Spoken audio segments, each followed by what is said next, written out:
Dalam video kali ni, aku akan cerita kat korang 5 kelebihan Honda XADV 750 V3. Kelebihan pertama, motor ni dia menggunakan dual clutch transmission. Bermaksud, dia skuter tapi boleh pakai auto, boleh pakai manual. 6 kelajuan, kapasiti enjin 745cc, 57.8 horsepower dan 69 Nm of torque. Enjin parallel twin. Bunyi memang berat-berat. Kalau korang nak rasa best, pakailah manual. Guna pedal shift dekat sebelah kiri ni. Kelebihan nombor 2, motor ni didatangkan dengan teknologi yang sangat best lah.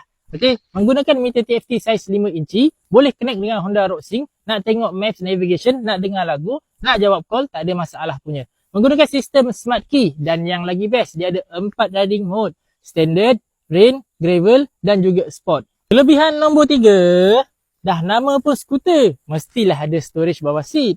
Untuk motor ni datang dengan storage bawah seat berkapasiti 22 liter. Anggaran boleh masuk dalam 1 biji helmet. Kalau korang nak letak handphone ataupun kunci smart key, boleh letak di bahagian depan sebelah kanan. Kita buka je macam ni. Kelebihan nombor 4. Ini aku rasa best lah bila kita main jalan-jalan tanah ni. Okay, dia dilengkapi dengan HSTC. Okay, bermaksud Honda Selectable Torque Control. So dia membantu korang punya tayar belakang ni spin lah.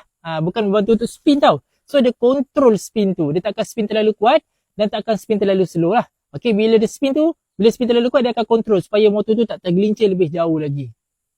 Kelebihan nombor 5 yang terakhir sekali.